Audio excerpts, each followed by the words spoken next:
আসসালামু আলাইকুম এভরিওয়ান, স্বর্ণাজ কিচেনে আপনাদের স্বাগতম। কেমন আছেন সবাই? আশা করি আল্লাহর রহমতে সবাই খুব ভালো আছেন। আজকে আমি আপনাদের সাথে শেয়ার করব রাজকীয় স্বাদের ডিম ভুনার রেসিপি। আশা করি আমার আজকের রেসিপিটিও আপনাদের কাছে ভালো লাগবে। চলুন তাহলে দেখে নেই। প্রথমেই এখানে আমি 8টা ডিম সেদ্ধ করে খোসা ছাড়িয়ে নিয়েছি। সেই সাথে নিয়েছি 1 টেবিল চামচ রসুন বাটা, 1 টেবিল চামচ আদা বাটা। এখানে আমি পেঁয়াজ আদা বাটা করে নিয়েছি। কয়েকটা কাঁচামরিচ মাঝখান থেকে একটু চিড়ে নিয়েছি। আর সবশেষে ধনিয়া পাতা কুচি করে নিয়েছি।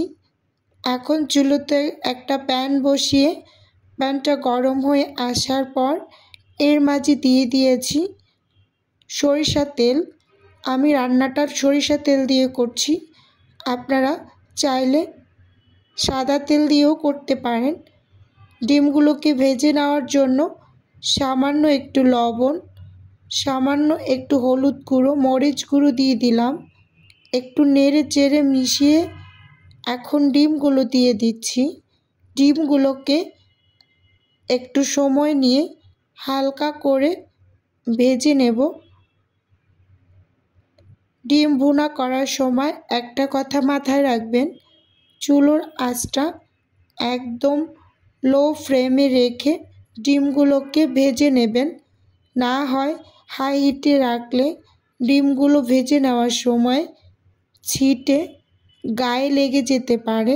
তাই সব সময় লো আঁচে ডিমগুলোকে ভেজে নেওয়ার চেষ্টা করবেন।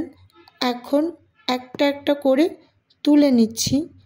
ওই একই প্যানে আমি আরও বেশ কিছুটা পরিমাণ সরিষা তেল দিয়ে দিলাম ডিমগুলো রান্না করার জন্য। এখন পেঁয়াজ বাটা দিয়ে দিয়েছি, দিয়ে খুব ভালোভাবে নেড়ে চেড়ে তেলের মাঝে একটু ভেজে নেব। ভেজে নেওয়া হয়ে গেলে এর মাঝে সামান্য একটু লবণ দিয়ে দিলাম। লবণটা একটু বুঝে শুনে অ্যাড করবেন, যেহেতু লবণ প্রথমে ডিম ভাজার সময় ব্যবহার করা হয়েছে। এখন 1 টেবিল চামচ আদা বাটা আর 1 টেবিল চামচ রসুন বাটা দিয়ে খুব ভালোভাবে একটু ভেজে নেব যতক্ষণ না পর্যন্ত মশলার কাঁচা গন্ধটা দূর হয়ে যায়। এখন অ্যাড করে দিচ্ছি গুঁড়ো মশলা, 1 টেবিল চামচ লাল মরিচের গুঁড়ো, 1 টেবিল চামচ হলুদ গুঁড়ো, হাফ টেবিল চামচ জিরা ও ধনিয়ার গুঁড়ো দিয়ে খুব ভালোভাবে নেড়ে চেড়ে মিশিয়ে নেব। এখানে আমি হাফ টেবিল চামচ করে জিরা ও ধনিয়া পাউডার ব্যবহার করেছি।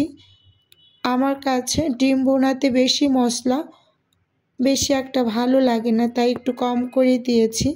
এখন আমি কিছুটা পরিমাণ পানি দিয়ে মশলাটাকে খুব ভালোভাবে একটু কষিয়ে নিয়েছি।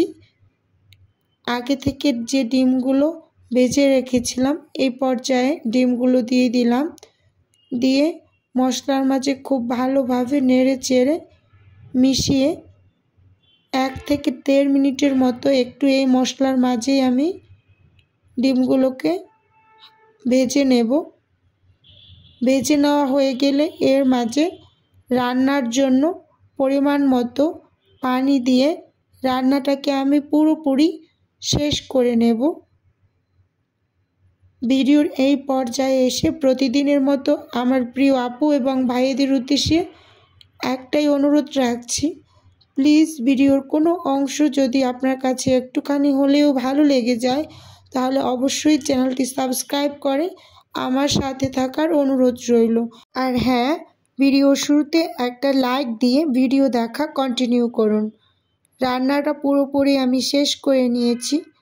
এখন এই পর্যায়ে ঢাকনা খুলে উপর থেকে কয়েকটা কাঁচামরিচ মাঝখান থেকে একটু চিড়ে দিয়ে দিলাম আর উপর থেকে ধনিয়া পাতা কুচি দিয়ে দিয়েছি। শীতের সময় সব কিছুতেই ধনিয়া পাতা খেতে ভীষণ ভালো লাগে। এখন একটু নেড়ে চেড়ে হালকা করে একটু উল্টে পাল্টে দিলাম। এই পর্যায়ে পুরোপুরি রান্নাটা কমপ্লিট হয়ে গিয়েছে, চুলোটা অফ করে দিয়েছি।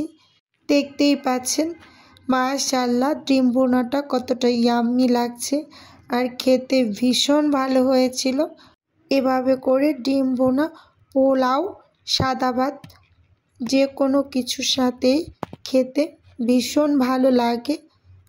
আজকের ভিডিও এ পর্যন্তই, দেখা হবে অন্য কোনো ভিডিওতে। আল্লাহ হাফেজ, আসসালামু আলাইকুম।